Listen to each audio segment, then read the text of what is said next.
Lahat ng nangyayari, merong dahilan. May dahilan kung bakit nanonood ka ngayon ng video na ito. May dahilan kung bakit dinala ka rito ng curiosity mo o marahil dinala ka rito ng pananampalataya mo sa mahal na Poong Jesus Nazareno. Marahil dinala ka niya rito dahil meron siyang gustong sabihin sa'yo. At siguro ginagamit niyang video na to para mas mabigyan niya ng kasagutan yung mga tanong sa puso at isipan mo na nakikinig ngayon dito. Ako po ay isang deboto ng mahal na Poong Jesus Nazareno at ako po ay isang OFW sa United Arab Emirates. At dahil hindi naman ako makadalaw sa Quiapo habang nasa ibang bansa, ang ginagawa ko po tuwing Biyernes, nag-upload po ako ng mga kwentong Nazareno dito sa aking YouTube channel. At yung mga kwentong Nazareno po ay mga iba't ibang kwento, experience, ako mismo, personal, at iba ding experience ng ibang tao.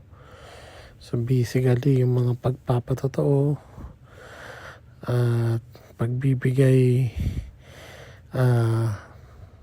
pruweba o evidence sa pag-ibig at pagpapala ng mahal na Poong Jesus Nazareno. At yan nga po nakikita nyo ay yung mini translasyon namin dito sa Abu Dhabi sa St. Joseph's Cathedral. At ano yan yung mga Hijos del Nazareno dumalaw at dala-dala nila yung replika ng mahal na Poong Jesus Nazareno. So last week po yung huling episode ay tumapat sa kapistahan ni Saint Charbel Makhlouf. Kaya tayo po ay nagbigay ng special na episode para sa kanya. At sino nga ba si Saint Charbel? Alam niyo po, si Saint Charbel ay merong lagpas 30,000 recorded miracles. So, si Saint Charbel po ay isang monk at isang priest na namuhay ng simple at namuhay ng naayon sa mga turo ng mahal na Poong Jesus Nazareno. Ngayon, gusto ko pong basahin yung isang nag-post po sa Facebook o sa group ng Family of Saint Charbel Philippines. At nagkwento sila ng experience nila. Basahin po natin. Last February 26, while Father Hans is still in Lebanon, one morning, nagpunta ako sa page niya. At ayun nga po, regarding Saint Charbel, before I was following na nandun sa mga miracle news niya, si Saint Charbel. Kaya nagpray na din ako sa kanya noon pa man for his intercession. Then nakita ko nga po na nag-healing mass po pala every 22nd of the month sa Our Lady of Assumption Parish. Ito po yung sa Malate, kung saan parish priest po dito si Father Hans, na siya namang very key person sa pagpapalaganap ng devotion kay Saint Charbel sa Pilipinas. So yun nga, nagpunta daw siya sa simbahan sa OLAP, Our Lady of Assumption Parish sa Malate. And that time also is my lowest point of my life, dahil madami po akong sakit. At isa na po ang isa sa sakit ko, sa komplikasyon ko sa esophagus. Kaya dahilan po ng pagbagsak ng aking katawan, dahil hirap na po akong kumain kahit ako po ay nagugutom. I'm from Cavite at dumayo po ako sa Manila that time, Feb 2026. Sabi ko po ay ang gusto ko lamang po ngayon, Lord, ay makakain. Hirap na po ako. Ayaw nang tanggapin ng katawan ko at palagi na lang ako sa ER, emergency room, para sa injectables for pain reliever. Ito pong sakit na to ay kung ayon sa kalooban nyo ay tinatanggap ko po. Pero Lord, hindi ko na po talaga kaya. Pagod na ako. Doon lang po ako nakita ng mga iba't ibang tao na naroon that time na tila mga bedridden na, pero dinadala doon.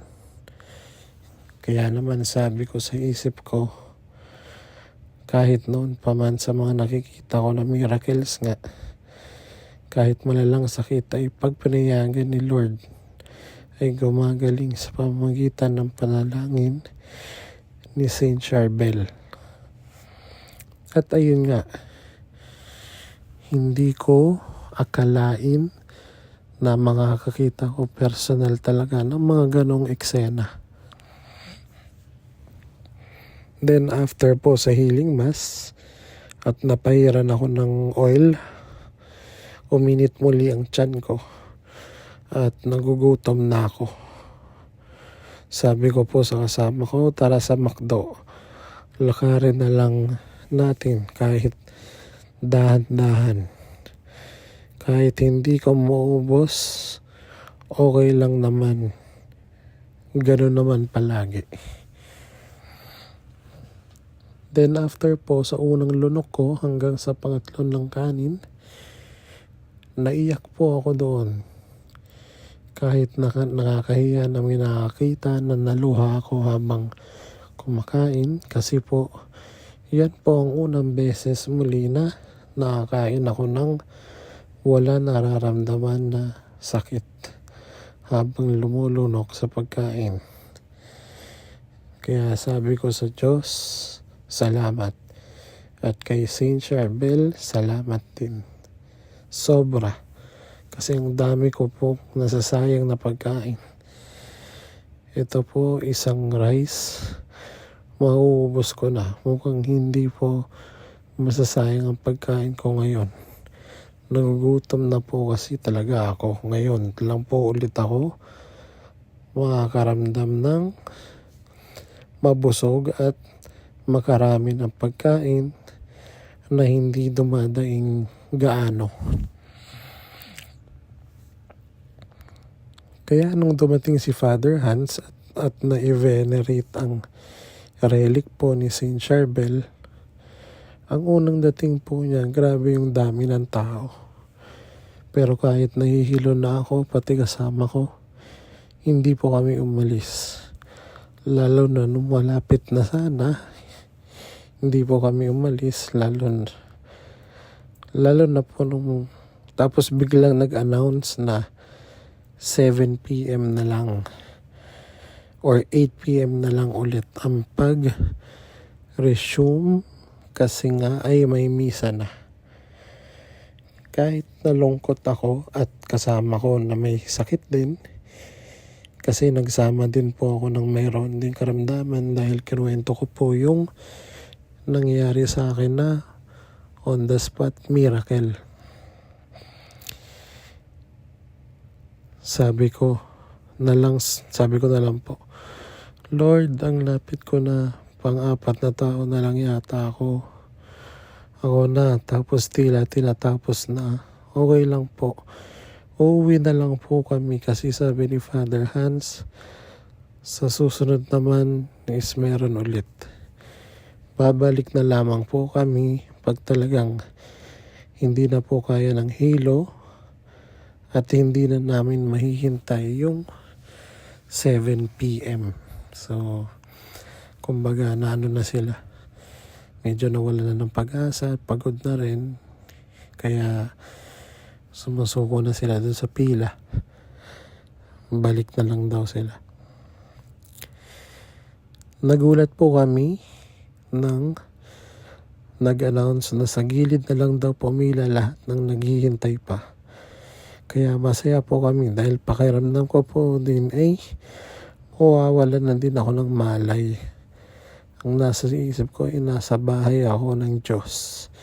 Narito ako sa ospital ni St. Charbel. Bahala na siya sa akin. At ayun po, isa na po ako sa inuna para makauwi na. Dahil nagsabi na din po ako na medyo hirap na din ako huminga dahil sa pagod na din po at sa dami ng tao. Nilakasan lang po talaga namin ang loob namin ng kasama ko. Di na may sakit. Hindi po namin alam makalain na ganun karami ang tao. Pero hindi po kami nabigo. Nakauwi po kami na may baon ng pagmamahal ng Diyos at oil na nasa bulak. Ngayon po ay tuloy-tuloy pa din ang pagpapagamot ko at nakakain pa din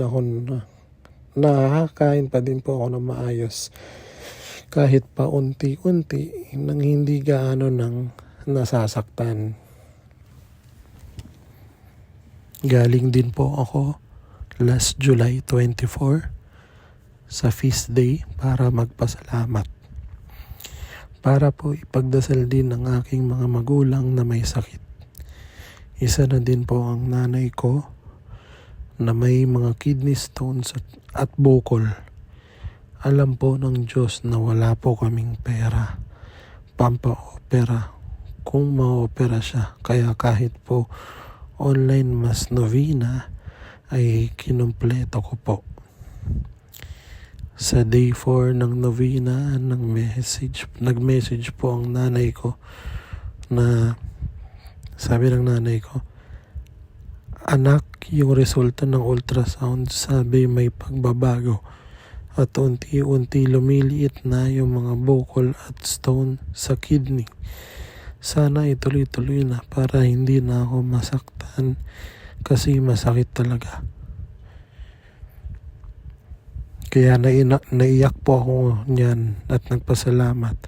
At sakto pa sinabi ni Father Hans sa kwento niya na meron daw na nasa pila pa lang ay nagrantay prayers para po sa nanay ko kahit hindi fully healed. Napakalaking pasasalamat na po. Sa isip ko tila may naririnig din ako na bulong na huwag ka na mag-alala, na ibanalita yung changes para hindi na ako masyado mag-alala dahil mayroon din akong sakit. Isa din po kasi sa worries ng bawat isa sa atin ay pag may sakit ang mga mahal natin sa buhay, hindi ba po?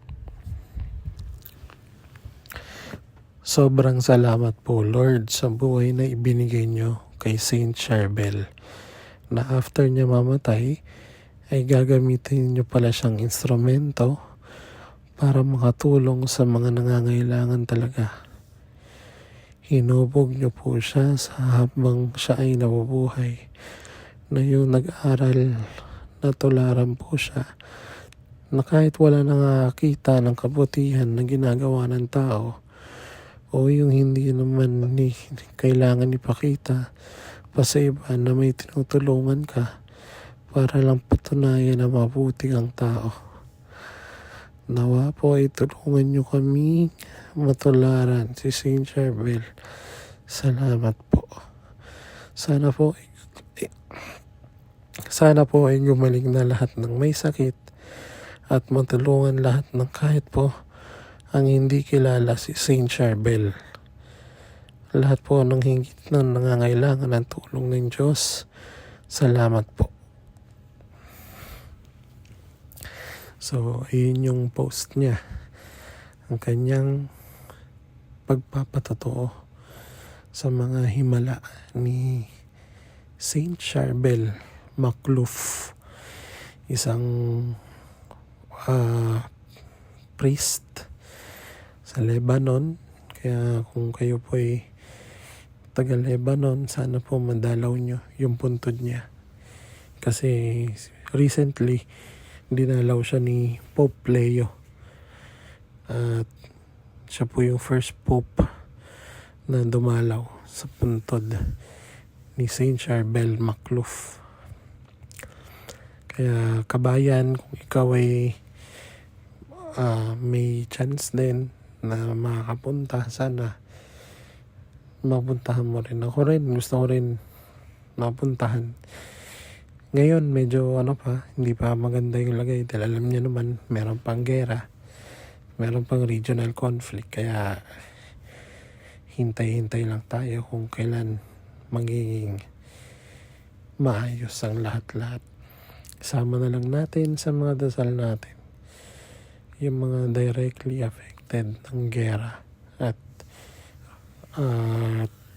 yung mga apektado. Ang dami na rin mga nababasa, mga nawala ng trabaho sa Dubai, at yung mga iba naman pahirapan. Kahit kami sa kumpanya, nagkaroon kami ng forced leave na 2 weeks dahil nga apektado din yung kumpanya. Humina rin talaga dahil sa epekto ng gera.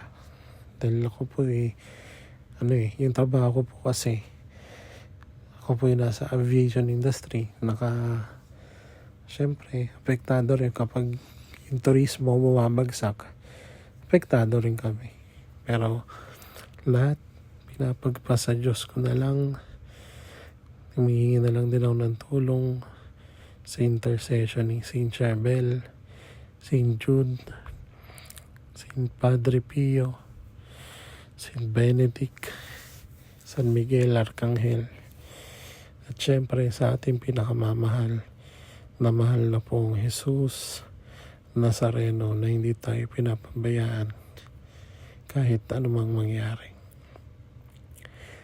Mahal na pong Jesus Nazareno, habang buhay akong magpapatotoo sa walang hanggang pag-ibig at pagpapala mo. Amen. Amen.